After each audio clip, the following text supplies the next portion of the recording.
हे hello hi everyone. कैसे हैं आप सब लोग। आई होप आप सबकी तैयारी बढ़िया चल रही होगी। मैं हूं CA Rohit Chipat, all India ranker at all levels of CA exam. और आज का हमारा ये सेशन रहने वाला है बहुत इंपॉर्टेंट और यूजफुल आप सभी के लिए, क्योंकि इंस्टीट्यूट ने कर दिए हैं अपने हर एग्जाम के अंदर एमसीक्यू मैंडेटरी। तो सीए फाइनल के हर पेपर के अंदर आपको कम से कम 30 मार्क्स के एमसीक्यू मिलेंगे और पेपर 4 में आपको मिलेंगे 40 मार्क्स के एमसीक्यू। तो इन एमसीक्यू को आपको किस तरह से अटेम्प्ट करना है, क्या आपकी स्ट्रेटेजी रहनी चाहिए और क्या ट्रिक्स है जो आप एमसीक्यू में यूज कर सकते हैं ताकि आप ज्यादा से ज्यादा मार्क्स सिक्योर कर सकें। तो मैंने अपने सीए फाइनल एग्जाम्स में एमसीक्यू के अंदर हर पेपर में 90% प्लस मार्क्स सिक्योर करे एक्सेप्ट ऑडिट। और डीटी के अंदर तो मैंने एमसीक्यू में 30 आउट ऑफ 30 मार्क्स सिक्योर करे। तो एमसीक्यू के अंदर मैंने क्या स्ट्रेटेजी अपनाई, किस तरह से मैंने एमसीक्यू की प्रैक्टिस करी और क्या ट्रिक्स मैंने यूज करी एमसीक्यू सॉल्व करने में, जिससे मैं इतने अच्छे मार्क्स सिक्योर कर पाया। तो यही सब बातें हम इस वीडियो के अंदर कवर करने वाले हैं। तो ये वीडियो रहने वाला है एएफएम के लिए, बट जो हमारा फर्स्ट पार्ट रहेगा एमसीक्यू ट्रिक्स का, वो सभी स्टूडेंट्स के लिए यूजफुल है। भले ही उनका केवल ग्रुप 2 पेंडिंग हो या ग्रुप 1 के अंदर एफआर और ऑडिट हो और एएफएम नहीं हो, तो सभी स्टूडेंट्स के लिए ये सेशन रहने वाला है इंपॉर्टेंट। तो एमसीक्यू ट्रिक्स का जो पार्ट रहेगा उसके अंदर हम कवर करने वाले हैं कि किस तरह से आपको एमसीक्यू सॉल्व करने हैं जिससे आपका टाइम बच सके, किस तरह से आपको एमसीक्यू में गैस करना है, अगर आपको कंसेप्ट नहीं आता है तो किस तरह से आप एक कैलकुलेटेड गैस कर सकते हो, किस तरह से आप अलग अलग अप्रोच यूज करके एमसीक्यू का आंसर डिसाइड कर सकते हो और आप किस तरह से एमसीक्यू में ज्यादा से ज्यादा मार्क्स सिक्योर कर सकते हो। तो यही सब बातें हम कवर करेंगे हमारे फर्स्ट पार्ट में जो कि रहेगा एमसीक्यू ट्रिक्स। सेकेंड पार्ट जो हमारा रहेगा वीडियो का वो है एमसीक्यू समरी। तो हमने एएफएम के एमसीक्यू की समरी बनाई है। तो जितने भी एमसीक्यू इंस्टीट्यूट ने रिलीज करे हैं एएफएम में, भले ही आईसीआई बीओएस ऐप के ऊपर आरटीपी में, एमटीपी सीरीज 1, एमटीपी सीरीज 2 में, तो सारे एएफएम के एमसीक्यू हमने कंपाइल किए, उनकी एक समरी बनाई ताकि स्टूडेंट्स अपने एग्जाम के दिन और लास्ट डे रिवीजन पर उस समरी को रिवाइज कर सके, ताकि कुछ भी क्वेश्चन उस समरी में से आता है तो वो उसको इजीली आंसर कर सके। और लास्ट पार्ट जो हमारा रहेगा वीडियो का वो रहेगा एमसीक्यू कॉम्पिलेशन के ऊपर, जिसमें हम सारे एमसीक्यू सॉल्व करेंगे जो भी इंस्टीट्यूट ने रिलीज करे हैं आरटीपी में, एमटीपी में, बीओएस ऐप पे, और किस तरह से आपको उनको एग्जाम में अटेम्प्ट करना है उस अप्रोच से हम आज इस वीडियो के अंदर उसको अटेम्प्ट करने वाले हैं, ताकि आप लोग समझ सके कि आपको किस तरह से उन्हें एग्जाम में अप्रोच करना है ताकि आपका टाइम बच सके और आप एक्यूरेसी से एमसीक्यू का आंसर दे सके। तो ये सब बातें हम आज के इस वीडियो में कवर करने वाले हैं। तो चलते हैं हम आपसे सबसे पहले पार्ट की तरफ जो कि है हमारा एमसीक्यू ट्रिक्स। तो इस पार्ट के अंदर हम लोग कवर करने वाले हैं एमसीक्यू ट्रिक्स कि किस तरह से आपको एमसीक्यू को सॉल्व करना है जिससे आपका टाइम बचे, किस तरह से अगर आपको कंसेप्ट नहीं भी पता है किसी क्वेश्चन का तो आप एक कैलकुलेटेड गैस कर सके ताकि आपको उस एमसीक्यू के अंदर भी पूरे मार्क्स मिले, और आपको क्या क्या तरीके हैं एमसीक्यू को सॉल्व करने के जिस केस में आप अपने एमसीक्यू में एक्यूरेसी को इंक्रीज कर सके। तो यही सब बातें हम इसके अंदर कवर करने वाले हैं जो कि हर स्टूडेंट्स के लिए यूजफुल है, भले आप सीए फाइनल में कोई सा भी एग्जाम कोई सा भी पेपर दे रहे हो, एएफएम दे रहे हो या एएफएम के अलावा कोई पेपर दे रहे हो, भले ही आप सीए इंटर में हो तो भी आपके लिए ये ट्रिक्स काम में आने वाली है। तो चलते हैं हम सबसे पहले अपनी फर्स्ट एमसीक्यू ट्रिक की तरफ जो कि है आंसर फ्रॉम एमसीक्यू ऑप्शंस। तो इस ट्रिक में आपको क्या करना रहता है कि अगर आपको कोई केस सिनेरियो बेस्ड एमसीक्यू मिलता है जिसके अंदर एमसीक्यू के आंसर्स और क्वेश्चंस इंटरलिंक है, तो आप किस तरह से ओनली और ओनली ऑप्शन के बेसिस पे आंसर कैलकुलेट कर सकते हो। तो मैं आपको इसको अप्लाई करके बताता हूँ कि आपको इस ट्रिक को यूज कैसे करना है। तो हम चलते हैं हमारे एमसीक्यू 107 और 108 की तरफ, और मैं आपको बताऊंगा कि इन दो एमसीक्यू में आप किस तरह से इस ट्रिक को यूज करके, अगर आपको इसका कंसेप्ट नहीं भी पता है फिर भी आप आंसर कैलकुलेट कर पाओगे। तो ये हमारा एमसीक्यू कॉम्पिलेशन है। यहाँ पर मैं जाता हूँ अपने फटाफट से एमसीक्यू 107 और 108 की तरफ। तो ये 107 और 108 जो हमारा एमसीक्यू रहेगा ये रहेगा केस सिनारियो बेस्ड, क्योंकि केस सिनारियो बेस्ड एमसीक्यू ही इंस्टीट्यूट पूछ रहा है अभी एएफएम के अंदर। तो जितने भी उन्होंने आरटीपी एमटीपी रिलीज करे हैं उन सबके अंदर इंस्टीट्यूट ने अभी तक सारे केस सिनारियो बेस्ड एमसीक्यू ही पूछे हैं, और इंडिविजुअल एमसीक्यू अभी तक इंस्टीट्यूट ने नहीं पूछे हैं। इंडिविजुअल एमसीक्यू आपको केवल और केवल आईसीआई की बीओएस ऐप पे मिलेंगे, और अभी तक एमटीपी के अंदर या आरटीपी के अंदर एक भी इंडिविजुअल एमसीक्यू नहीं आया है। तो हम लोग चलते हैं फटाफट से 107 और 108 पे। तो ये रहा हमारा एमसीक्यू। अब हमें ये देखना है कि इस एमसीक्यू को सॉल्व करने के लिए हम किस तरह से अपनी अप्रोच लगा सकते हैं कि भले ही मुझे इसका कंसेप्ट नहीं आता हो या मुझे कुछ अधूरा कंसेप्ट पता हो और मैं इसका आंसर सही तरह से दे पाऊँ। तो ये जो एमसीक्यू है उसमें हम सबसे पहले एमसीक्यू को रीड करते हैं। तो यहाँ पर क्वेश्चन में लिखा हुआ है total yield of MF X mutual fund X in terms of would be approximately. So हमें कैलकुलेट करना है यहाँ पर total yield mutual fund X का। तो अगर मुझे नहीं पता है कि म्यूचुअल फंड एक्स का यील्ड कैसे कैलकुलेट करते हैं, तो मैं तो भी मैं इस क्वेश्चन का आंसर करेक्ट देने की कोशिश करूंगा इस अप्रोच के थ्रू। नेक्स्ट क्वेश्चन जो हमारा वो है कि number of days for which mutual fund x is held would be approximately. तो कितने दिन के लिए हमने म्यूचुअल फंड एक्स को होल्ड किया, ये भी हम इस एमसीक्यू के थ्रू देखने वाले हैं। तो मान लीजिए मुझे नहीं पता है कि ये टोटल यील्ड कैसे कैलकुलेट करते हैं, बट मुझे ये पता है कि नंबर ऑफ डेज कैसे कैलकुलेट करते हैं। तो इसके बेसिस पे मैं इन दोनों एमसीक्यू का आंसर देने वाला हूँ। तो किस तरह से मैं इसका आंसर दूंगा, तो आपको क्या करना होता है, अगर आपको कोई एक कंसेप्ट नहीं पता है लेकिन दूसरा कंसेप्ट पता है और दोनों एमसीक्यू अगर थोड़ी बहुत इंटरलिंक है, तो आप इस अप्रोच का यूज कर सकते हैं। तो हम सबसे पहले सारे के सारे ऑप्शंस को इवेल्युएट करेंगे इस केस के अंदर। तो हमारे पास चार ऑप्शन है, ए बी सी और डी। तो मैं उस चारों ऑप्शन यहाँ पर आपके लिए लिख देता हूँ। हमारा पहला ऑप्शन है option A, option B, option C, option D. तो यहाँ पर मैं आपके लिए सारे एक्सेल में लिख रहा हूँ ताकि आपको पढ़ने में कोई इश्यू ना हो और आप इजीली इसको समझ सके। तो यहाँ पर हमने ऑप्शन के नेम लिखे हैं। अब मैं यहाँ पर सबका टोटल यील्ड लिख लेता हूँ। तो पहले का जो ऑप्शन है वो है 10,941.73। सेकेंड यील्ड जो हमें दिया है वो है 7,920.8।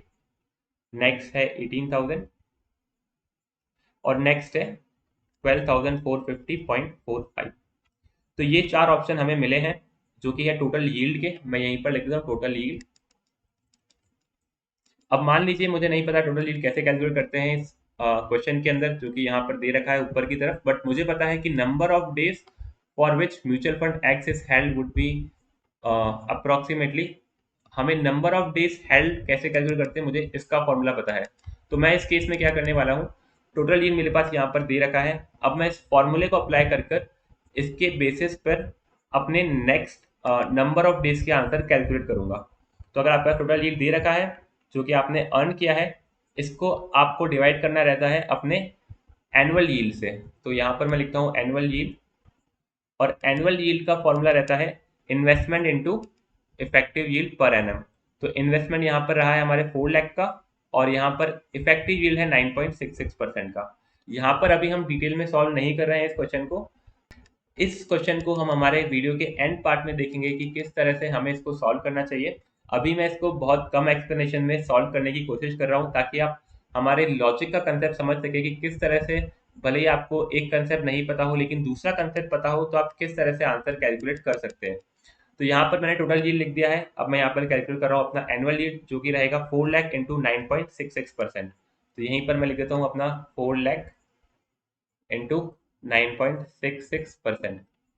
और एनुअल यील्ड सभी के लिए सेम रहने वाला है, तो सभी ऑप्शन में मैं यही एंटर कर देता हूँ। इसके बाद नंबर ऑफ डेज कैलकुलेट करने के लिए हमें चाहिए रहता है कि अ, हम इन दोनों का डिवीजन ले। तो यहाँ पर मैं दोनों को डिवाइड करता हूँ। तो हमारे पास आता है total yield divide by annual yield.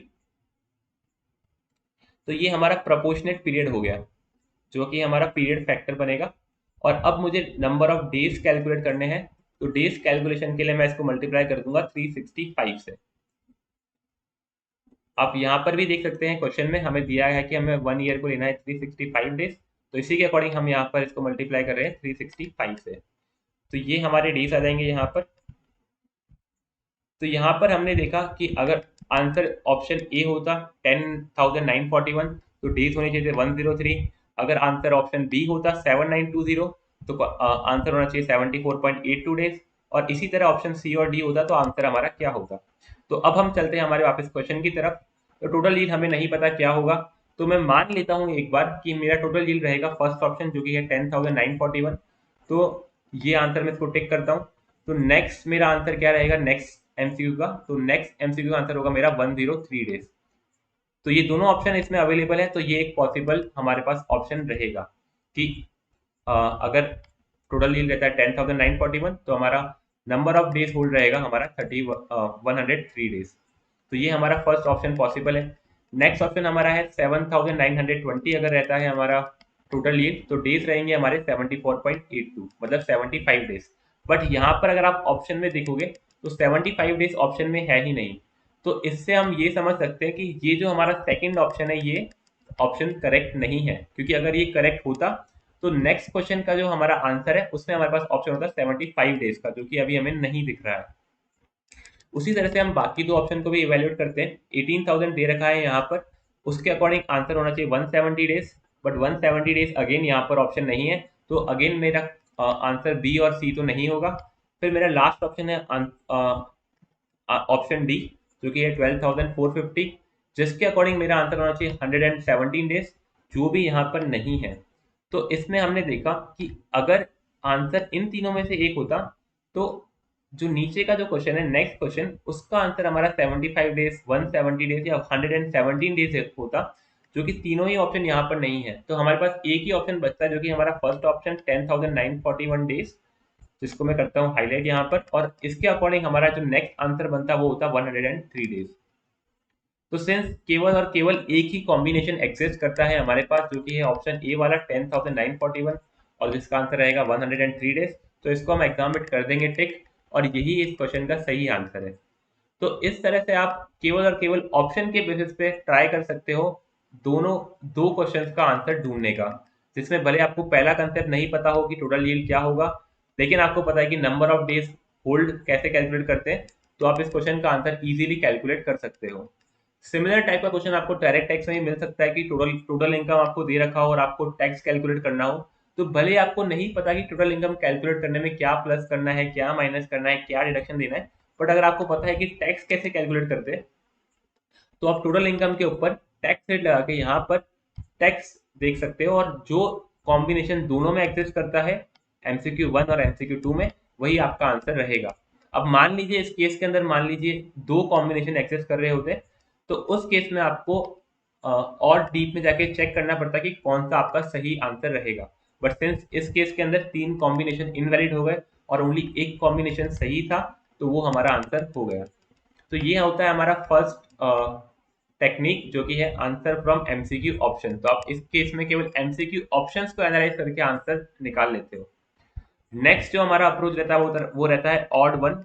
तो इस केस में हम क्या करते हैं कि एमसीक्यू में जो सबसे ऑड ऑप्शन है उसको सिलेक्ट करते हैं, क्योंकि एक एमसीक्यू का आंसर एक ही होगा और जो सिमिलर आपको आंसर दिख रहे हैं वो आंसर तो नहीं होंगे।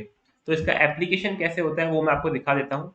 तो हम चलते हैं इसके लिए हमारे एमसीक्यू नंबर 98 की तरफ। तो ये रहा हमारा एमसीक्यू नंबर 98। अब यहाँ पर लिखा है which of the following statement holds true. तो मान लीजिए मुझे इस कंसेप्ट का पता नहीं है कि इस कंसेप्ट में क्या होता है। तो यहाँ पर लिखा हुआ है when yield to maturity in market rises, principal prices of principal only securities tends to rise. तो यहाँ पर अगर मैं पढ़ना चाहूँ तो इसका मतलब लिखा है कि अगर यील्ड टू मैच्योरिटी बढ़ता है तो मेरा prices of principal only security भी बढ़ेगा। इसका मतलब हुआ कि डायरेक्ट रिलेशन दोनों के बीच में है, वाईटीएम और प्रिंसिपल ओनली सिक्योरिटी के बीच। नेक्स्ट के अंदर अगर पढ़ें तो यहाँ पर लिखा हुआ है कि अगर वाईटीएम राइज होगा तो मेरा प्रिंसिपल ओनली सिक्योरिटीज फॉल होगा।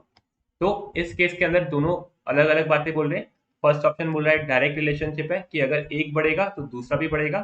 सेकंड ऑप्शन बोल रहा है कि अगर एक बढ़ेगा तो दूसरा कम होगा, मतलब इनवर्स रिलेशन है। अब चलते हैं हमारे ऑप्शन सी की तरफ। तो ऑप्शन सी बोल रहा है कि अगर वाईटीएम फॉल्स होगा, मतलब वाईटीएम गिरेगा, तो हमारा प्रिंसिपल ओनली सिक्योरिटीज भी फॉल होगा। तो अगेन यहाँ पर एक डायरेक्ट रिलेशनशिप की बात करी है कि अगर बढ़ता है तो बढ़ेगा और गिरेगा तो दोनों साथ में गिरेंगे। और लास्ट ऑप्शन हमारा यह है कि अगर वाईटीएम फॉल्स होता है तो हमारा principal only security remain same, मतलब दोनों में कुछ भी रिलेशन नहीं है। तो इस केस के अंदर अगर मुझे इसका आंसर नहीं पता है इस क्वेश्चन का, तो मैं इनमें ऑड वन फिगर आउट करने की कोशिश करूंगा। तो मेरा जो ऑप्शन ए है और ऑप्शन सी है वो दोनों ही डायरेक्ट रिलेशनशिप की तरफ बात करते हैं कि अगर वाईटीएम बढ़ेगा तो प्रिंसिपल ओनली सिक्योरिटी का प्राइस भी बढ़ेगा, वाईटीएम गिरेगा तो प्रिंसिपल ओनली सिक्योरिटी का प्राइस भी गिरेगा। तो अगर दोनों के बीच में डायरेक्ट रिलेशनशिप होता तो दोनों में से एक ही मेरे को यहाँ पर ऑप्शन में दिया होता, क्योंकि दोनों ही ऑप्शन में दिए हैं और एक एमसीक्यू के दो आंसर कभी नहीं हो सकते, तो डायरेक्ट रिलेशनशिप दोनों के अंदर नहीं है। तो ये मेरा ऑप्शन ए और ऑप्शन सी दोनों आउट ऑफ द स्कोप हो चुके हैं, क्योंकि दोनों ही ऑप्शन बात करते हैं डायरेक्ट रिलेशनशिप की। और अगर वाईटीएम में और प्रिंसिपल ओनली सिक्योरिटी में डायरेक्ट रिलेशनशिप है, तो दोनों में से एक ही मेरे पास ऑप्शन में होना चाहिए था। क्योंकि दोनों दिए हैं और दोनों आंसर सही नहीं हो सकते, तो दोनों ही मेरे गलत आंसर होंगे। अब जो मेरा ऑप्शन बी है जो बात करता है इनवर्स रिलेशनशिप की, तो ये एक प्रोबेबल आंसर हो सकता है, क्योंकि इसका और कोई सिमिलर टाइप का आंसर नहीं दे रखा है। और ऑप्शन डी जो बात करता है कि नो रिलेशनशिप का, तो ये भी एक आंसर हो सकता है, क्योंकि इसका भी और कोई सिमिलर आंसर नहीं दे रखा। तो मुझे सिलेक्ट करना है ऑप्शन बी और ऑप्शन सी में से, ऑप्शन डी में से कि कौन सा आंसर रहेगा। तो इस केस में मैं सिलेक्ट करूंगा ऑप्शन बी को, क्योंकि मेरा डायरेक्ट रिलेशनशिप रूल आउट हो चुका है पहले ही। तो मैं चूज करूंगा इसमें इनवर्स रिलेशनशिप एग्जिस्ट करता है। और अगर आप इस क्वेश्चन का आंसर भी देखेंगे तो इसका आंसर यही है कि वाईटीएम अगर आपका बढ़ता है तो आपका प्रिंसिपल ओनली सिक्योरिटीज का जो प्राइस है वो करेगा फॉल। तो इस तरह से आप जो ऑड वन है उसको आइडेंटिफाई करिए, ताकि आप जो ऑप्शन है उनको एलिमिनेट कर सकें। जैसे ऑप्शन ए और ऑप्शन सी सिमिलर ऑप्शन है, डायरेक्ट रिलेशनशिप को आइडेंटिफाई करते हैं, तो उनको एलिमिनेट कर दिया गया। ऑप्शन डी को इसलिए एलिमिनेट कर दिया गया क्योंकि ऑप्शन बी जो हमारा है वो बहुत करेक्ट की तरफ था, क्योंकि डायरेक्ट रिलेशनशिप का उल्टा होता है इनवर्स रिलेशनशिप, जो कि ऑप्शन बी हमारा एग्जिबिट कर रहा था। तो इस केस के अंदर ऑप्शन बी और ऑप्शन डी में से कुछ भी हो सकता था आंसर, लेकिन हमने ऑप्शन बी को प्रेफर किया क्योंकि वो डायरेक्ट रिलेशनशिप का उल्टा था इनवर्स रिलेशनशिप। तो ये होता है हमारा सेकंड ऑप्शन कि आपको जो ऑड वन है उसको आपको सिलेक्ट करना है, क्योंकि कभी भी जो सेम सिनारियो या सेम कंसेप्ट चल रहा है एक एमसीक्यू के अंदर, वो आंसर नहीं हो सकता, क्योंकि हर एमसीक्यू का आंसर एक ही होगा। और अगर जो सेम कंसेप्ट चल रहा है मल्टीपल ऑप्शंस पे अगर वो सही है, तो दोनों ही आप ऑप्शन आपको टिक करने पड़ेंगे, जो कि केस नहीं होगा आपके केस आईसीआई के एमसीक्यूज के अंदर। तो ये था हमारा सेकंड टिप, जो कि था ऑड वन आपको डिसाइड करने का। नेक्स्ट जो होता है वो है टिप की क्लोज वन। तो जनरली जो आंसर होता है आईसीआई उसी के क्लोज में एक और अल्टरनेटिव ऑप्शन देता है। तो आपको ये ट्रिक को कैसे अप्लाई करना है अपने एमसीक्यूज में, उसके लिए हम चलते हैं हमारे एमसीक्यू नंबर 117, 18, 19 एंड 20 की तरफ। तो मैं फटाफट से जाता हूँ कॉम्पिलेशन में, और यहाँ पर हम आते हैं हमारे एमसीक्यू में। तो ये रहे हमारे एमसीक्यू 117, 18, 19 और 20। तो क्लोज वन का मतलब क्या होता है, तो यहाँ पर अगर आप चारों ऑप्शंस को एनालाइज करोगे तो आपको यहाँ मिलेगा कि जो दो ऑप्शन अपने आप में बहुत क्लोज है वही आपके आंसर में से, उन्हीं में से आपका एक आंसर होगा। ताकि आईसीआई आपको क्लोज ऑप्शन इसलिए देता है, या कोई सा भी इंस्टीट्यूट आपको क्लोज ऑप्शन इसलिए देता है ताकि आप उसमें कंफ्यूज हो जाओ और आप गलत ऑप्शन सिलेक्ट कर लो। तो यहाँ पर आप क्लोज ऑप्शन देखोगे तो हमारा क्लोज ऑप्शन इन दोनों में से एक है, जो कि बहुत क्लोज है। नेक्स्ट जो हमारा क्लोज ऑप्शन है वो ये है 3 और 3.13। और इसके बाद जो हमारा नेक्स्ट एमसीक्यू है इसमें हमारा क्लोज ऑप्शन है 1.5 और 1.57। और ऐसे ही करके नेक्स्ट जो हमारा क्लोज ऑप्शन है वो है 30 और 31.3। तो ये आपके सारे क्लोज हैं बाकी ऑप्शंस के कंपैरेटिव, और आंसर जो है वो भी इन जो हाईलाइटेड ऑप्शन है उन्हीं में से एक ऑप्शन है जो आंसर है, जो कि आप चेक भी कर सकते हैं। तो आपको इसी तरह से अगर नहीं पता कि क्या आंसर होगा या आपको कंसेप्ट नहीं पता, तो जो दो ऑप्शन आपको क्लोज दिख रहे हैं उनमें से एक ऑप्शन आप सिलेक्ट कर सकते हो। और इस केस में आपको क्या करना चाहिए, मान लीजिए कि ये चार क्वेश्चन आपको मिले हैं और आपको पता है कि जो क्लोज वन है उनमें से एक आंसर है। तो मैं इस केस में क्या करता कि दोनों में से जो कम है उसको मैं सिलेक्ट करता दो ऑप्शन में, और दोनों में से जो ज्यादा है मैं उसको सिलेक्ट करता दो ऑप्शन में, ताकि मेरे एटलीस्ट दो क्वेश्चन तो करेक्ट हो जाए। और मेरे भले ही दो क्वेश्चन रॉन्ग भी हो जाते हैं तो इंस्टीट्यूट कोई भी नेगेटिव मार्किंग नहीं करता है। तो इस केस में मैं सिलेक्ट करता अपना जो दोनों में से लेस है 168,000, और इसमें मैं सिलेक्ट करता अपना ऑप्शन बी जो कि है 3।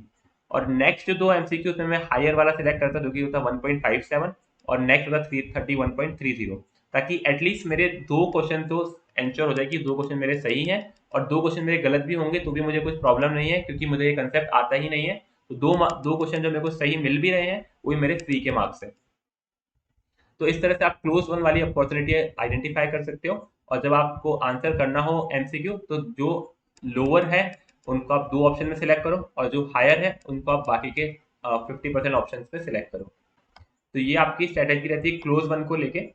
नेक्स्ट जो स्ट्रेटेजी है वो है हमारी एलिमिनेशन की, कि आपको एलिमिनेट करना है कि ये आंसर तो हो ही नहीं सकता, ताकि जो आपके बचे हुए आंसर है उसमें से आप सिलेक्ट कर सकें। तो इसके लिए हम चलते हैं हमारे एमसीक्यू नंबर 129 और 130 की तरफ। तो ये है, इस क्वेश्चन की बात करें तो इस क्वेश्चन के अंदर एक मिस्टर एक्स है जो कि है एक्सपोर्टर। उन्होंने एक एग्रीमेंट किया है बैंक के साथ जो कि डेटेड है 31 दिसंबर 2023, और मिस्टर एक्स चले गए हैं बैंक के पास अर्ली डिलीवरी लेने। तो जिन बच्चों ने एएफएम पढ़ रखा है उन्हें पता होगा कि अर्ली डिलीवरी के अंदर बैंक चार्जेस है जो कस्टमर से चार्ज करता है, और उसके बाद ही बैंक कस्टमर को वो अमाउंट रेमिट करता है। तो वो चार्जेस होते हैं हमारे स्वैप डिफरेंस, और वो होता है हमारा interest on outlay of fund. तो ये दो तरह के चार्जेस काटने के बाद ही बैंक कस्टमर को उसका अमाउंट रेमिट करता है। तो इस केस के अंदर जो हमारा एमसीक्यू नंबर 129 और 130 है, इसमें हम किस तरह से एलिमिनेशन मेथड यूज कर सकते हैं वो मैं आपको दिखाता हूँ। तो अगर मान लीजिए मैं किसी भी अमाउंट में से इंटरेस्ट काटता हूँ, तो अगर वो इंटरेस्ट 92 है या 183 है या 183 प्लस है या 122 प्लस है, तो इस केस के अंदर, इन चारों केस के अंदर अगर मैं ये अमाउंट किसी भी अमाउंट में से माइनस करूंगा, तो जो भी एंड डिजिट्स होगी वो 000 तो नहीं होगी, वो कुछ भी हो सकती है। वो 92 के केस में मान लीजिए अगर मैं 92 लेस करता हूँ किसी अमाउंट में तो एंड डिजिट 8 होगी, या मैं 183 ऐड करता हूँ तो उसकी लास्ट डिजिट 3 होगी, या 183 लेस करता हूँ तो लास्ट डिजिट 7 होगी। तो अगर मैं ये अमाउंट एडजस्ट करता हूँ किसी भी अमाउंट के अंदर, तो लास्ट डिजिट 000 तो नहीं होगी। तो मेरे इस केस के अंदर जो ऑप्शन नंबर बी है और ऑप्शन नंबर डी है वो आउट ऑफ स्कोप हो जाता है, क्योंकि इंटरेस्ट का एडजस्टमेंट के बाद लास्ट की जो डिजिट है वो 000 नहीं हो सकती। अब बचता है हमारे पास ऑप्शन ए और ऑप्शन सी। ऑप्शन ए में लिखा हुआ है 183 जो कि लास्ट डिजिट है, और ऑप्शन सी में लिखा हुआ है लास्ट डिजिट है 817। तो ये दो डिजिट मुझे तभी मिल सकती है या तो मैं 183 ऐड करूं या 183 में उसमें से लेस करूं। तो इस केस में ऐसा होता है कि मेरे जो ऑप्शन नंबर ए है और ऑप्शन नंबर डी है ये भी हो जाते हैं एलिमिनेट। तो क्वेश्चन नंबर 129 में मेरे पास जो आंसर आने वाला है वो या तो होगा ऑप्शन नंबर बी और ऑप्शन नंबर सी, और क्वेश्चन नंबर 130 के अंदर जो आंसर होने वाला है वो रहेगा मेरा ऑप्शन ए या ऑप्शन सी। और आप दोनों ऑप्शन को देखो तो दोनों ऑप्शन बहुत सिमिलर है और बहुत क्लोज है एक दूसरे से, जो कि हमारा एक पुराना कंसेप्ट भी था कि क्लोज वन जो होता है वही आंसर होता है। तो इस केस में हमने एलिमिनेट कर दिए हैं दो दो ऑप्शन दोनों क्वेश्चन में से, और अब हमें एक एक ऑप्शन सिलेक्ट करना है और उसकी वजह से हमको इसको आंसर देना है।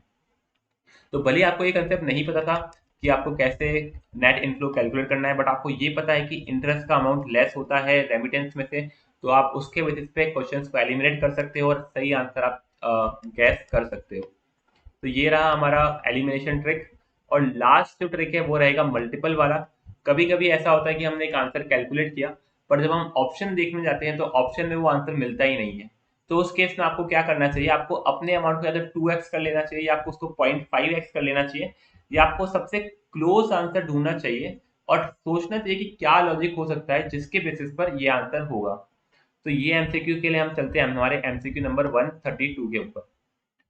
तो ये 132 जो हमारा क्वेश्चन है वो बेस्ड है मल्टीनेशनल नेटिंग के ऊपर, और हम देखते हैं इसमें कि किस तरह से हमें जो हमारा मल्टीपल है 2x का 0.5x का जो या फिर जो क्लोज आंसर है हमारे केस में, वो किस तरह से हम यूज कर सकते हैं। तो ये क्वेश्चन जब मैंने पहली बार सॉल्व किया था तब मैंने भी सही आंसर कैलकुलेट नहीं किया था। फिर मैंने ये लॉजिक लगा के देखा कि कौन सा आंसर सही होगा, और उसके वजह से मैंने सोचा कि ये आंसर सही क्यों है। तो मान लीजिए मैं ये क्वेश्चन सॉल्व कर रहा हूँ। इस क्वेश्चन के अंदर आपको ये करना है कि जितनी भी आपकी मल्टीनेशनल यूनिट्स है, जो कि इसमें चार दे रखी है, फ्रांस, जर्मनी, यूके, इटली, इनको कितना पे करना है वो अमाउंट ये है, और इनको कितना रिसीव करना है वो अमाउंट इधर दे रखा है। और इस क्वेश्चन को अगर आप पढ़ो तो हमें यहाँ पर निकालना है कि मल्टीनेशनल नेटिंग के थ्रू कितने ट्रांसफर रिड्यूस हो जाएंगे। तो ये सब अमाउंट पे रिसीव करने से बढ़िया अगर वो टोटल टोटल अमाउंट जो उनका है उसका डिफरेंस पे या लेस करते हैं, तो उस केस में इनके ट्रांसफर रिड्यूस हो जाएंगे। तो मैंने इस क्वेश्चन में सबसे पहले जब आंसर कैलकुलेट किया तो मैंने क्या किया कि जैसे फ्रांस का पेइंग अमाउंट 480 है और रिसीविंग अमाउंट 400 है, तो इन दोनों का डिफरेंस ले लिया और उन सबका मैंने सम कर दिया। तो जैसे 480 माइनस 400 किया, 260 माइनस 360 किया, 320 माइनस 420 किया, और 500 माइनस 380 किया। तो जो भी मुझे सम मिला डिफरेंस डिफरेंस का, उन सब का मैंने सम किया तो सम मुझे मिला इसका 400। तो जब मुझे 400 का सम मिला तो मैंने यहाँ देखा कि यहाँ पर 400,000 तो इसमें है ही नहीं, तो इसका 400,000 तो आंसर नहीं है। तो सबसे क्लोज आंसर क्या है इसमें है 200,000, जो कि इसका 0.5x है जो मैंने कैलकुलेट किया। तो फिर थोड़ा सोचने के बाद मुझे लगा कि यहाँ पर इशू ये है कि यहाँ पर हमें निकालना है नेटिंग का अमाउंट, ना कि हमें जो टोटल ट्रांजेक्शन होना है उनका अमाउंट। तो इस केस में क्या हुआ, जब मैंने 480 माइनस 400 किया तो मुझे मिला 80, जो कि फ्रांस को करना है पे। और नेक्स्ट जब मैंने 260 माइनस 360 किया तो इसमें मुझे मिला कि जर्मनी को मिलने वाला है 100,000। तो दोनों चीज़ें अलग अलग है कि किसी को पे करना है और किसी को रिसीव करना है। तो इस केस में जो पे का अमाउंट है उसको हमको अलग रखना है, जो रिसीव करना है उसका अमाउंट अलग करना है, और उन दोनों का टोटल देखना है। तो पे का टोटल आएगा 200,000 और रिसीव का भी आएगा सेम 200,000, जो कि हमारे यहाँ पर आंसर रहने वाला है। तो जब भी आप कोई आंसर कैलकुलेट करो और वो यहाँ पर ऑप्शन में नहीं मिले आपको, तो आपको क्या करना है उसका, या तो आप डबल अमाउंट देखो या उसका 0.5x अमाउंट देखो, और वो आपको मिल रहा है तो उसको आप टिक कर दीजिए। फिर आप सोचने की कोशिश करें कि क्या लॉजिक हो सकता है जिसकी वजह से आपका आंसर गलत आया है, आपका आंसर इनकरेक्ट आया है, और उसी लॉजिक के बेसिस पे आप आइडेंटिफाई कर पाए तो अच्छा है, नहीं कर पाए तो जो भी 2x या 0.5x का आंसर है उसको आप टिक करके आ जाइए, और आपका आंसर सही होने के बहुत हाई चांसेस रहेंगे। तो ये सब थी हमारी ट्रिक्स जो कि आप अपने एएफएम के एग्जाम में या कोई से भी एग्जाम में यूज कर सकते हैं, एमसीक्यू को सिलेक्ट करने के लिए, एलिमिनेट करने के लिए, एक कैलकुलेटेड गैस करने के लिए कि क्या आंसर सही होगा बिना कंसेप्ट को जाने। और यही सब बातें आपको ध्यान रखनी है अपने एग्जाम में, ताकि आप फटाफट से एमसीक्यू को सॉल्व कर सकें, उनको वेरीफाई भी कर सकें, और अगर कोई एमसीक्यू का कंसेप्ट आपको नहीं आता है तो उसमें भी आप अच्छे नंबर सिक्योर कर सकें। तो ये होता है हमारा फर्स्ट पार्ट। अब चलते हैं हमारे नेक्स्ट पार्ट की तरफ, जो कि है हमारा एमसीक्यू समरी। तो एमसीक्यू समरी क्या चीज़ है, पहले मैं आपको थोड़ा ब्रीफ बता देता हूँ। एमसीक्यू समरी के अंदर हमने आईसीआई ने जितने भी एमसीक्यू रिलीज करे हैं बीओएस ऐप के ऊपर, एमटीपी में, आरटीपी में, उन सब एमसीक्यू का हमने एक समरी क्रिएट किया है, ताकि लास्ट डे पे जब आपके पास टाइम नहीं है सारे एमसीक्यू सॉल्व करने का, आप केवल और केवल समरी पढ़ के जाइए, ताकि आपको पता रहे कि अगर सेम एमसीक्यू रिपीट होता है तो उसका आंसर क्या रहेगा, या क्या कंसेप्ट उस एमसीक्यू में लगेगा, और उसमें आप कोई मिस्टेक ना कर पाए। यहाँ पर एक नोट में मैंने समझा भी रखा है कि आपको किस तरह से इसको यूज करना है। और यहाँ पर ये है हमारी एमसीक्यू समरी।